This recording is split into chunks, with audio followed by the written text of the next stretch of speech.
So the quartering has an issue. Well, he has a number of issues, but the one he specifically has today has to do with a recent controversy in the Magic the Gathering community. Now, for those who don't know, Jeremy Hambly, aka Unsleeved Media, aka The Quartering, aka The Quivering, uh, was banned from playing Magic in any capacity for harassing a cosplayer, Christine Sprankle, out of the community. This was some pretty shitty behavior he did a few years ago. I've talked about it a little bit on the channel, but it's pretty much old news. Now, I've been playing Magic for almost 20 years now, so I've pretty heavily delved into the subculture, so to speak. And recently, a pretty big controversy broke when Anthony Bursavich, who's a pro player, that's all that matters, was banned for sharing privileged information. And essentially, what happened was. Now, I guess I should back up a tiny bit. There's been a lot of changes over the last year or two in WotC's organized play. That is, the way that you play Magic professionally or competitively. They've changed a lot of things. They introduced what's known as the Magic Pro. Well, okay, so it's called the MPL, and I don't know that they've officially said what MPL stands for. I've heard Magic Pro League, I've heard Mythic Pro League, Mythic Players League, etc., etc. But it is the class of professional players that if you're a member of the MPL, you get guaranteed income, you get invites to the big events, the big tournaments, that kind of thing. These are the people who are essentially supposed to be the ambassadors for Magic in WotC's eyes. Now, what Anthony Bursavich did was reveal that WotC was changing the formats of upcoming tournaments. For those who don't know, formats are like, if you're into race cars, it'd be the difference between like stock car or street racing versus like sports car, Formula One, or what have you. So it basically it dictates the kind of car or the range of cards you can play with. And this dictates the kind of decks you need to test, etc., etc. So someone sent him this information, and since he wasn't under an NDA and he didn't reveal who revealed it, he made the information public because he wanted to make sure that all players were on an even playing field. And for his sins, he was banned, completely excised, banned from playing the physical card game at official sanctioned tournaments. I mean, he can still play with his friends or whatever, but he can't play in official sanctioned tournaments. He can't play on Magic Online. He can't play Magic Arena. His professional Magic career is over. And this is probably a video where I am going to mostly agree with the quartering, because I agree that this is kind of a bullshit situation. But let's find out. Let's see what he has to say about it. And no, Magmill, unfortunately, Dodge does not play Magic. He's not that cool. So, Jeremy, take it away. What's going on, everyone? Jeremy here from The Quartering, and this is a huge scandal rocking the Magic the Gathering competitive scene. And as you know, many of you know, I enjoy Magic the Gathering and was just returning to the game. And now, well, it would appear that nothing much has changed. I've talked often about how Magic the Gathering is the best game on the planet run by the worst company on the planet. And I True! Honestly, this is why I think that the professional organized play being part of being run by the company which makes the cards themselves is a huge problem, because it means that they're going to be incentivized to do things which is better for those shareholders and not better for the players themselves. And I think that's a big issue as to why the organized play situation is as bad and toxic as it's been. I've said that since the day I was banned for life for being too much of a spicy boy and pointing out a lot of the hypocrisies that go all the way up to the top with people. You harassed a woman because you thought she was dressed too lewdly. Fuck you, dude. No, seriously. Christine Sprankle is a treasure, and you almost robbed the Magic community of her.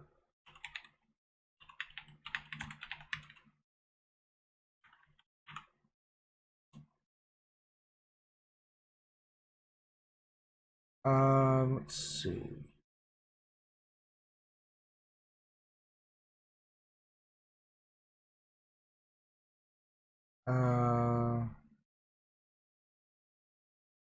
Yeah.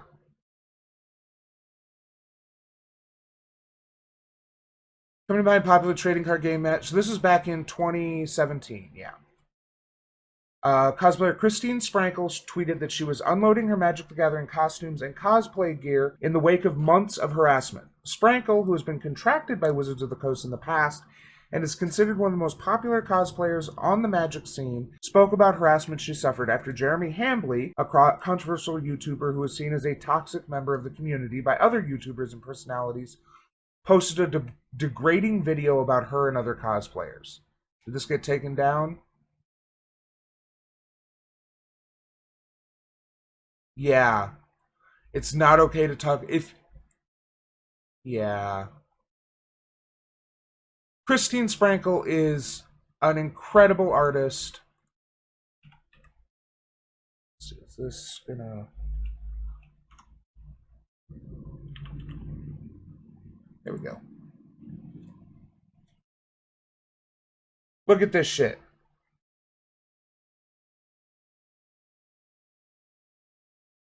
Look at the artistry she puts into her work.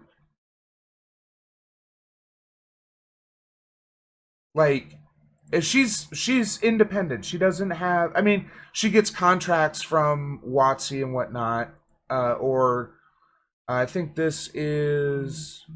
Oh, this isn't her. This is someone else. But I'm pretty sure those wings work. Like, she can spread them out and shit. She is phenomenal.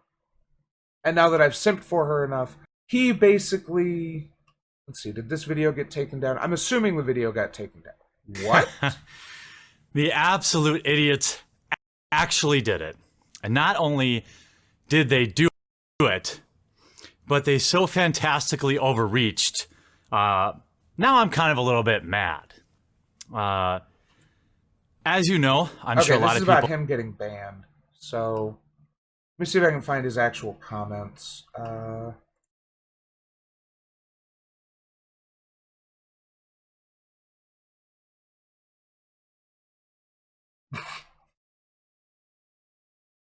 Okay.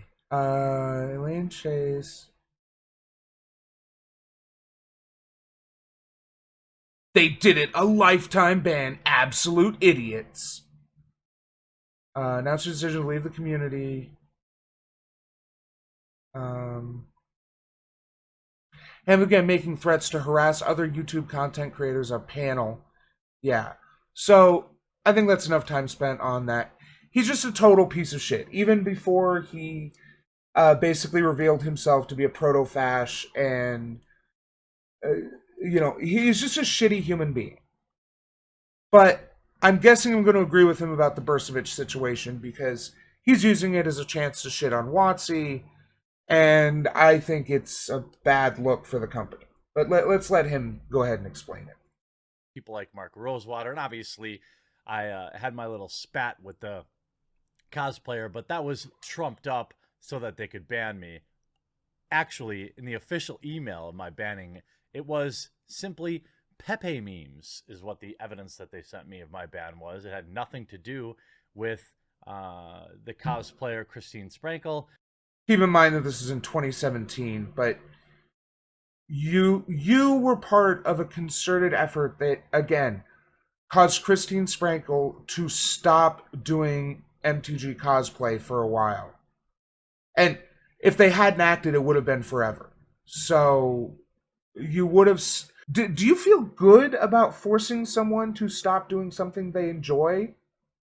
Something that brings other people so much joy?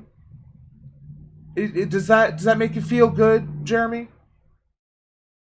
Because you're laughing about it now. God, this But guy everyone makes me likes to say it unclean. does, including Polygon and Kotaku, with zero evidence, even when I provide evidence to the contrary, including the actual email from Wizards. But that's neither here nor there. Just proof that people in and around Wizards of the Coast don't really care about what's correct or what's right. Now, a huge issue, even if you don't play Magic the Gathering, you're going to understand why this is such a big deal. So there's a big competitive scene in the game where some of the top pros are basically gifted huge amounts of money to compete, and they always have a leg up. Well, this finally covered by The Gamer. By the way, I don't see anything coming up on Polygon or Kotaku, coincidentally. But here's a great article by Patrick Kobek. Today has been a day filled with drama in the world of Magic the Gathering. Hold on. I literally don't believe that. I'm pretty sure I saw Burcevic.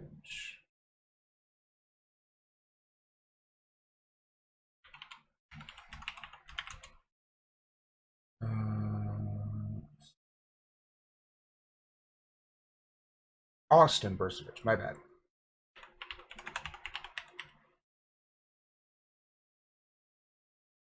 Reddit, let's see.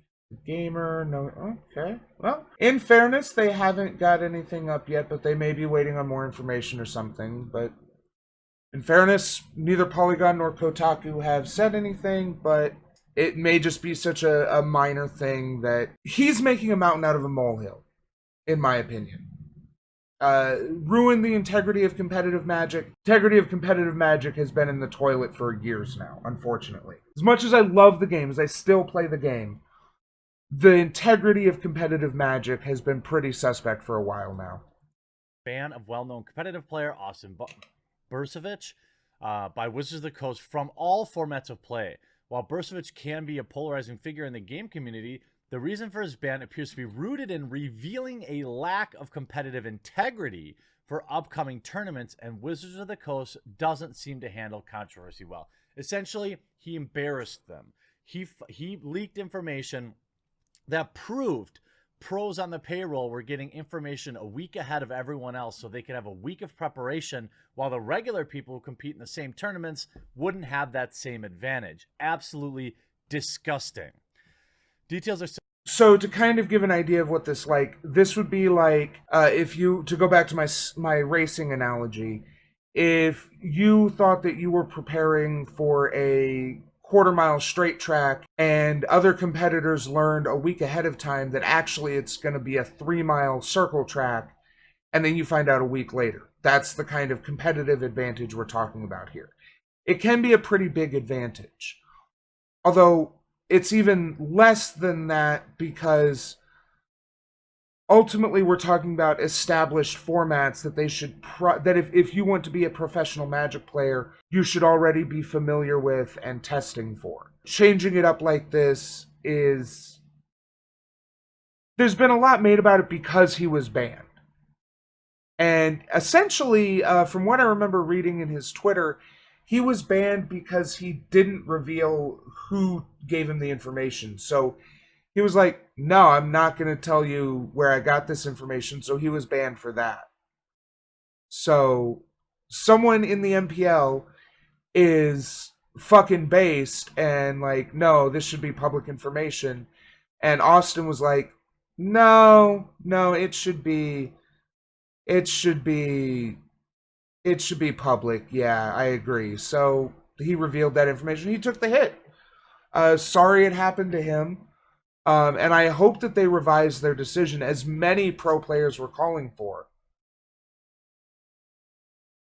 Still emerging about precisely what occurred, but now it appears that WotC provided its own Magic Pro League players with crucial information on the change in competitive format and used their standard non-disclosure agreements to ensure that MPL players would be not made aware of this information for weeks to come, which destroys any supposed competitive integrity in the tournaments to come and provides MPL players with a significant advantage. An unnamed source, a member of the MPL, leaked the details to Burcevic, who is not under an NDA. Burcevic then revealed the information online, and Wizards of the Coast demanded to know his source. When Burcevic refused, WotC issued what appears to be a permanent ban from all forms of the game, paper and online. As one might expect, reaction has been largely negative, regardless of how one feels. Yeah, this is one of those things where they're definitely just trying to put pressure on him to reveal his source, because he did nothing wrong, legally or even morally speaking.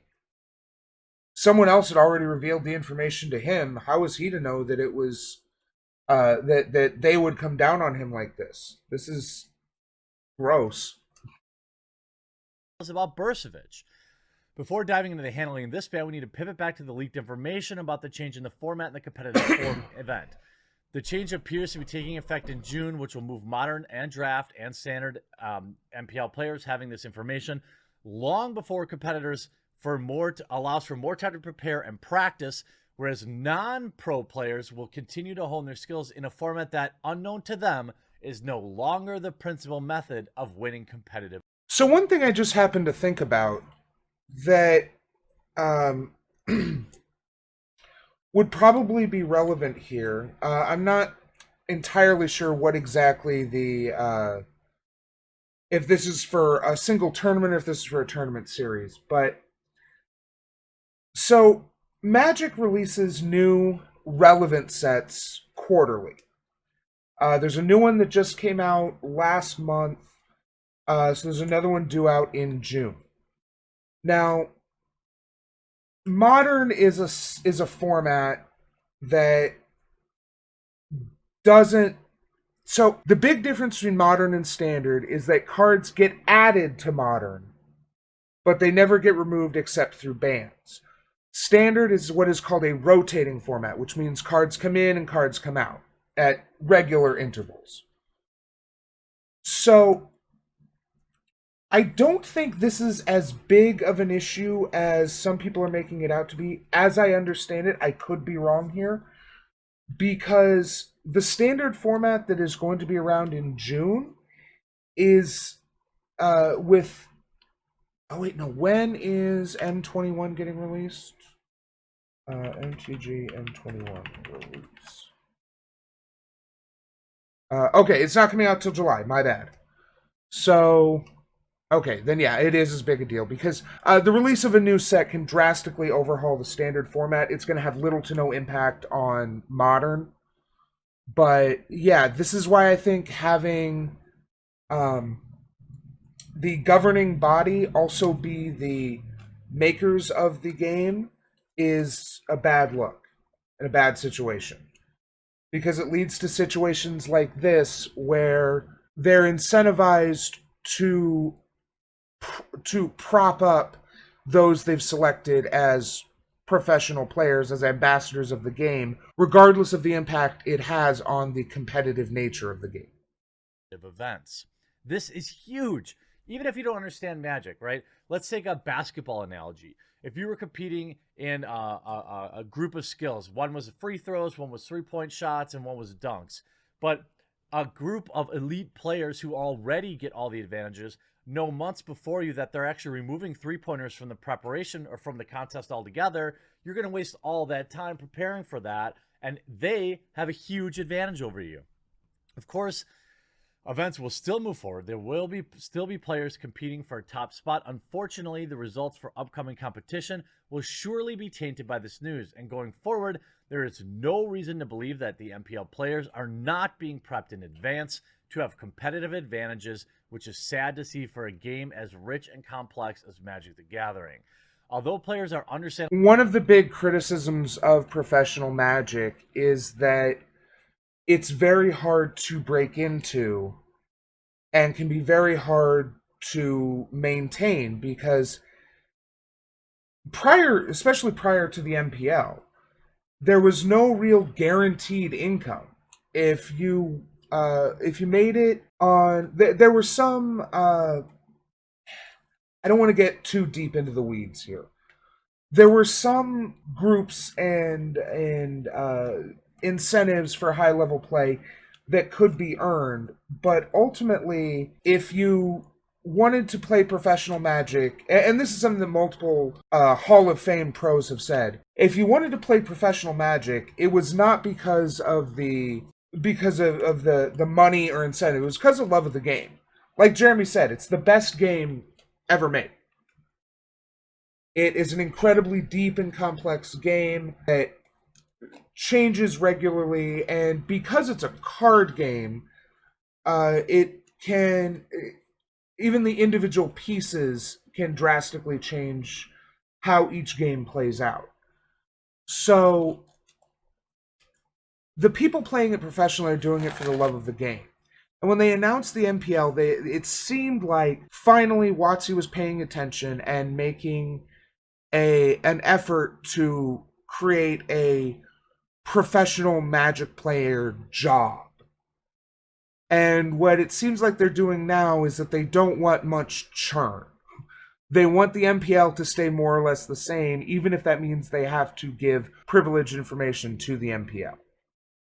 I'll be upset and disillusioned at the reveal that there's no competitive integrity in Magic the Gathering. The extreme permaban of Burcevic is equally frustrating. While WotC is free to ban anyone they wish to ban from their game, he is a long-time member of the community, world-class player with highly ranked finishes at Mythic Championship events, not bound by any NDA. By the way, this would still be ridiculous even if he didn't, if he was just a Joe Schmo. Unless the new information is revealed to the contrary, it appears WotC banned one of the best players in the world for refusing to give up the source, rather than its own up to their lack of integrity and competition. WotC seems bent on punishing anyone they can in a sense of likely strategic, since this manner of bullying intimidation may keep others from speaking out the next time they discover similar actions of dishonesty at the supposed highest levels of competitive play. For now, we hope Burcevic sees a reversal on his bans for bringing to light the shady behavior as on the part of Wizards of the Coast, and we're not going to hold our breath, though. In the past, WotC has issued bans for all sorts of reasons, many times in situations where it also felt unfair, such as being in the same group chat as someone who's leaked information under an NDA agreement. The bottom line remains that competitive integrity of Magic the Gathering has now been shattered. It's hard to say if or how this situation might be rectified in the future in any way that feels genuine. Well, here's the thing. This is a systemic problem. This isn't just somebody at the top of Wizards of the Coast who came out and gave their buddy a little information. This is a system that is in place and has been in place for who knows how long, that has given competitive players a significant advantage over other players who pay to play in the exact same tournament. This is absolutely ridiculous. You would think in some manner of the fashion this should be against the law, because people are competing for huge cash prizes, hundreds of... So as I understand it, the MPL are considered employees or contractors of Wizards of the Coast. So they can give information to them as employees or contractors. So saying this should be against the law is some real asking for overreach. There's, as far as I'm aware, there's no part of the government that deals with games and sport integrity.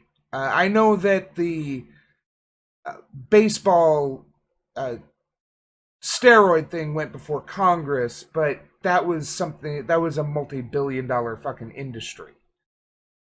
And it probably shouldn't have gone to Congress in the first place. But I could be wrong about that. I don't know the whole specifics of why that went to Congress. But trying to say that it should be against the law for them to give this information out is ridiculous. But I definitely think that there should be some discussion here, especially among the pro players, because if they're getting a competitive advantage like this, then that means it's no longer the level playing field. the relatively level playing field, because it has to be said that if you're a member of the MPL, then you're getting a $75,000 a year paycheck to be a member of that, which means that you don't need to worry about how you're going to pay for your Magic cards in addition to living. So, since it is so, playing Magic professionally is a very negative EV activity. This is something that everyone admits to and acknowledges. So, given that, the MPL already have an advantage because they can just play, and by playing, they're testing, they're trying out ideas, they're finding out what works, what doesn't. And not to mention having access to other professional tier players to play against, so they get actual useful information. But if it's even less even than we understood it to be, then that is going to cause an issue with people wanting to even try. And this could cause some very serious issues. This is still ongoing. Naturally, Jeremy churned out a video as soon as it happened, but this is something that literally happened like yesterday. Of thousands of dollars, and you're giving people an inside track. And by the way, if these people were on, if the regular people got advantage and the pros didn't, that wouldn't be okay either. Anybody, and I mean anybody, getting a personal, a competitive advantage in a tournament that's supposed to be winner take all is absolutely corrupt and disgusting. Now, I've played Magic the Gathering since 1993. All right, I've played the game longer than many of my viewers have even been alive. And Wizards of the Coast has had a long and illustrious history of having some truly boneheaded decisions when it comes to competitive play and with their interactions with just regular folks who play their games. They've been completely ignoring the local game stores in favor of selling their product on Amazon directly. The cardstock quality they've been producing over the years has gone down and down, and yet as much as I hate to agree with the quartering here, these are all true things. They have there are many card stores that are basically Magic the Gathering shops that also sell dice and game books and the like. So he's absolutely right that WotC's attitudes towards LGSs has been pretty shit, especially in the last few years. Their card stock has gone down tremendously over the last few years. This is all capitalism's fault. Because they found a cheaper way to manufacture card stock, to manufacture the cards. Unfortunately, that meant using cheaper materials that warp and bend, and there have actually been multiple, at least one or two people that I know of, who were disqualified from major tournaments because a card they had in their deck was warped to the point where you could see it even in sleeves. And because I know not everyone who's going to watch this. So, go to images here. So these are... So this is what I mean by sleeved. So this is the regular card, this is a sleeve. It's just a simple plastic container. But what it does is it thickens the card and it makes it harder, ideally, to see when they're bent, and obviously to see marks on the back of the cards or what have you. But some of these cards will warp so bad that even in these sleeves, they'll sit on top of the deck or be easy to cut to. Yeah, I know about the professor. He's a good source of this. He's been a very good, strong, reasonable voice in talking about card sleeves or card stock and the local shop issues. So these are all true things, and especially with the pro scene, Magic the Gathering was the first trading card game. So they were the first professional trading card game. So they're the first ones to have some kind of pro circuit. So it kind of felt for a while that they were the best at it because they were the first and for a while the only ones. And they're the only ones who have really survived as long as they have. But that means that they needed to update their pay structure, their incentive structure, and they didn't until a few years ago. And the update they made to it was basically to make it more strict and harder to break into. People keep playing the game because there's just nothing like it. It's a really sad situation. True! God, the closest I have come to that feeling of playing Magic is Hearthstone. And that is because Hearthstone is very clearly made by frustrated Magic the Gathering players who wanted to create a digital version of Magic without all the issues that digital Magic brings. I mean, one of the major faces of Hearthstone, Brian Keebler, the Dragon Master.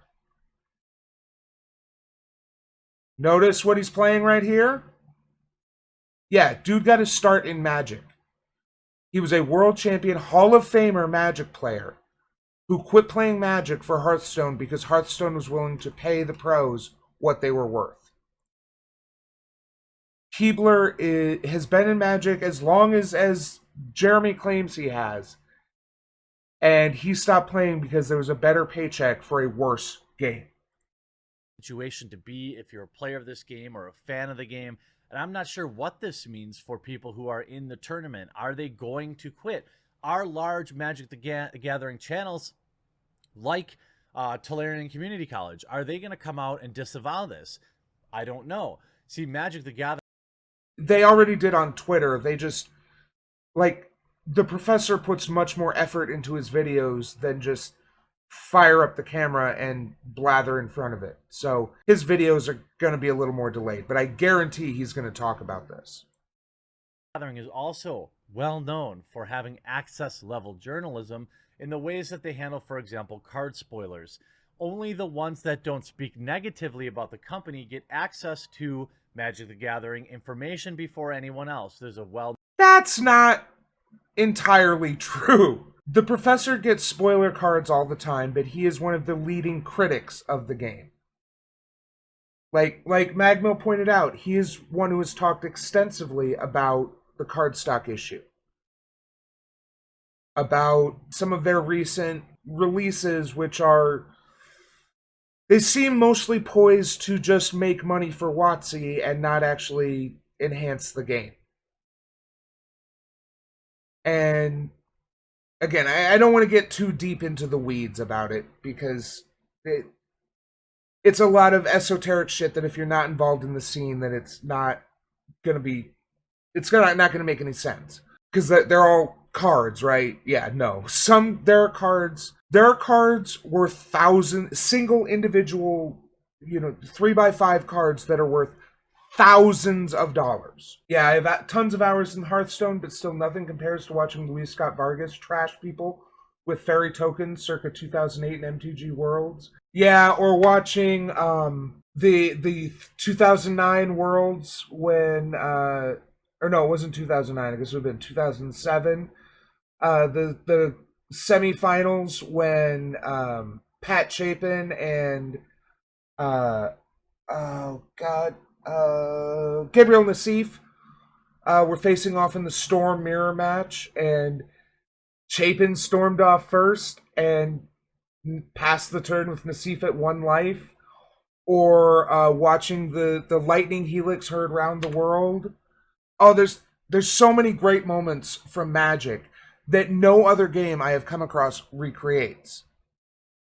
And to see the professional scene get hammered like this is really, really disappointing and really disheartening. Well-known story of a Magic the Gathering YouTuber who dared to criticize something Magic the Gathering did, and then they, in their own words, removed his ability to get access to spoiler information. Petty, pathetic, childish behavior. This is exactly what we saw and still see in the video game industry. I'm guessing he's talking about Hoogland there. I think it's worth noting that there are ways you can criticize a company. Like, the professor criticizes WotC's releases and cardstock all the time, but he still has a good working relationship with them. But Hoogland is kind of a childish asshole, so his criticisms just come off as petty whining instead of actual, like, reasoned criticisms. So, you know, that could be why Hoogland doesn't get spoilers, but the professor still does. You never escape, you just temporarily stop. And we will continue to see until more people work hard to call it out. I'm calling for an immediate reversal of the ban of this player, because this player wasn't under any NDA to not disclose this information. And guess what? He's not required to disclose his sources in any way, shape, or form. If Polygon had leaked this, then what would you do? Would you sue Polygon? Oh no, they're just an extension of your marketing arm. Because it's a single player and you can bully them, you're going to do it. And oh, by the way, when they lock you out of your online account, now I don't know if he plays on Magic the Gathering Online or Magic Arena, nonetheless, it is likely that they are holding thousands of dollars in cards hostage. When I was banned from the game, they closed down my Magic Online account without letting me sell off my cards, which meant I lost thousands of dollars in cards, which I successfully won in a dispute using the PayPal system. But who knows what this player will be able to do with Magic Arena, if they even use PayPal, if they played Magic Online, the other version, I don't know. And what does this really mean for the competitive scene of Magic the Gathering? I'm going to be watching a lot of the pros, you know, LSV. Are these people going to come out and speak out against this? Are they going to admit the advantage that they've had over players? Because that's disgusting too. Just rot from the top to the bottom, and nobody's covering it, shockingly. I hope you enjoyed this video. We'll talk to you again real soon.